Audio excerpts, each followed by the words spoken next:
So last week, Rockstar finally broke their silence by revealing the cover art for Grand Theft Auto 6, as well as when pre-orders will go live, which at the time of recording this video is today, Thursday, June 25th. But yesterday is when they actually dropped a bunch of information on the additions that will be available for purchase and what bonuses come with pre-ordering the game.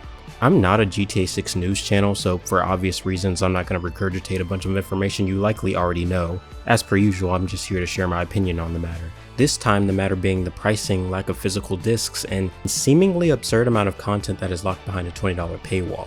Look, I'm just going to go ahead and rip off the band-aid by saying I think the pricing seems fair. Straight up. There was so much talk about the base game being $100, and the fact that it's actually only $80 is kind of a win. Only kind of, and we'll get into why in a bit, but I honestly expected them to go the standard $70 route, as a way to not price too many people out. But the cats over at Rockstar are way smarter and far more qualified than I, because the fact that they've only revealed 2 editions, with the most expensive one only being $20 more than the standard, with, like I said, an absurd amount of exclusive content, I can admit that it is pretty enticing. Prior to them releasing the details, I only cared about the base game. I just wanted the game. Just let me play the freaking game, dude. Damn. But even I am sitting here like, yeah, I might as well go for the ultimate. I want those nails, man. And there are obviously going to be a lot of people who are in the same boat as me when it comes to that. There are a lot of people who are outraged at how much content is exclusive to the Ultimate Edition. I've seen some people going as far to say that the $80 version is the quote-unquote incomplete edition. I'm gonna be real, those people are dramatic as hell. When going through the website, it is a lot of content that's locked behind the Ultimate Edition. I'm not denying that. But assuming this next Rockstar game truly is an evolution of what's come before, I'm sure we can expect the base game to be absolutely packed with content. So much so that missing a few cosmetics and side missions will hardly be noticeable. Which is also why I'm shocked that we didn't get at the very least some sort of trailer or overview today. That's actually why I held off on even making this video. I know it may seem a little soon for that, considering Rockstar generally doesn't like to do their gameplay overviews until at least a couple months out from release, but at the same time it's clear that they're moving a little bit differently when it comes to GTA 6's marketing. I genuinely thought yesterday was them delivering all the hard news and then getting back in people's good graces today by dropping a shiny new trailer.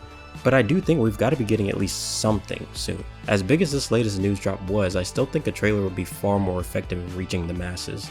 On top of that, the only information they shared yesterday was about bonus content. Content that you get in the Ultimate Edition and content that you get from simply pre-ordering the game.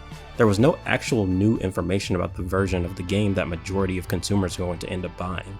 And I honestly think that's kind of crazy. I knew deep down it wasn't true, but part of me was holding out hope that the rumblings that Dark Viper heard about a potential 20-minute overview were true, but alas, here we are. But the pricing and content lock arguably aren't even the worst part about this whole thing. It's the fact that GTA 6 will not be available to buy physically at launch, like anywhere. You can get the box, but that box only contains a game code for you to download it digitally onto your hardware. This alone has got a lot of people outraged, man. Like, some people's hype is legitimately killed because of this revelation. And I get it, man. As someone who mostly buys games digitally these days and planned on buying GTA 6 digitally, I'm not really affected by this right now, but it's really the implications of this that are concerning. This all-digital future that they've warned us about is taking shape in front of our very eyes, and it has been for a while, but huge companies like Take-Two and Rockstar doing this and getting away with it, because you know they're gonna get away with it, doesn't set a very good precedent, does it? Like I said, as someone who is primarily a digital guy now, even I can recognize the dangers of a release of this magnitude doing this, and I don't understand the people who are being dismissive of those who are upset by this. Even outside of what this means for the future of ownership over our games, on a personal level, this also sucks for a lot of hardcore fans. I'm a bit on the younger side, so I don't have any nostalgic memories of being there for any of the midnight releases for a GTA game, but for so many fans, a huge part of the experience of getting a new GTA is cracking open that box, looking at the poster and the map while you wait for the game to install. Even I had a couple of maps from GTA and Red Dead hung up in my room back in the day. GTA 6 is undeniably the biggest video game launch, possibly even the biggest media release to date, and the fact that it's all going to be happening from behind a screen for everyone is pretty damn heartbreaking. I do believe there's at least a little bit of sincerity in Rockstar doing this in order to prevent leaks and spoilers that have launched, because that does tend to happen with major game releases like this. Random copies end up out in the wild, and then all of the regular people who have been waiting patiently are having to dodge major spoilers online like Neo. But that really does feel like a reason more than the primary motivating factor. But on top of all that, the thing that concerns me the most is Rockstar describing GTA 6 as a, and I quote, single player experience. Now look, this could easily be Rockstar just covering their bases since GTA 6 will likely be missing the online component at launch, like GTA 5 and RDR2 before it. However, with the way Rockstar has been moving, I would not be surprised one bit if GTA 6 is just that, the story mode. And then online doesn't come later as a free add-on, but as a whole separate title that they charge another $40 to $50 for. I mean, they already have separate versions of both GTA and Red Dead Online for those who aren't interested in playing the single player, which I don't know what percentage of the fanbase that makes up, but there's clearly some sort of market for it. Listen, I am a single player guy. The main thing I'm looking forward to is playing through this new story with Jason and Lucia, exploring this vast new world as Jason and Lucia.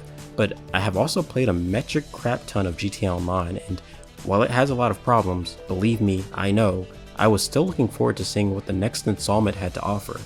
So the fact that there's a slight possibility that I'll have to pay separately to gain access to it is concerning. I wouldn't be surprised if they were to launch the online component alongside physical discs, so that they see a huge uptick in sales a month or so post-launch. But this is really all just speculation on my part, and none of this has been confirmed. Odds are the online will still be free for people who own, well, quote-unquote own the single player, and it'll just be released sometime after launch alongside a separate version that people can purchase if they so choose. But honestly, at this point, that's starting to sound too damn reasonable for Rockstar, excuse me. On a serious note though guys, I know we all have our concerns and gripes with this recent news, and Rockstar didn't even drop a trailer to put some of our worries to bed, or at the very least make us feel better about it. But still, there is a reason we all care so deeply about all this, and that's because we're such huge fans of Grand Theft Auto. Maybe not the companies behind it and their slimy business practices, but the games themselves. Those experiences are what keep us coming back. The biggest, most immersive evolution of the Grand Theft Auto series.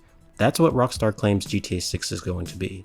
And considering their portfolio of games, I'm inclined to believe them, despite how I may feel about some of the moves they've made over the past decade. If the words they speak are true, then Grand Theft Auto 6 could truly turn out to be something special for a lot of us, and I think that in itself is valuable. I'm not saying to swallow your pride or put aside your morals for this game. What I am saying is life is short, enjoy it while you're here, and if you think GTA 6 will help you do that, screw it. But like I always say, at the end of the day, I don't know what the heck I'm talking about, I'm just a guy with an opinion, and now I want to hear yours. Did the news kill your hype for GTA 6, or are you mildly upset but ultimately still very much looking forward to playing the game come November? If you've watched all the way up to this point, first of all, thank you, it means a lot to me, but also make sure you like the video and subscribe. I primarily make highly structured video essays, but here lately I've been experimenting with more laid back commentary videos like this one. So if that interests you, you should stick around and check out some of my other stuff. I like to think it's pretty good. Sorry, I'm trying to get better about adding call to actions in my videos, so yeah. But anyway, that's all from me, and until next time, I'll catch you guys later. Dude, what if GTA 6 turns out to be absolute dog shit? That'd be crazy.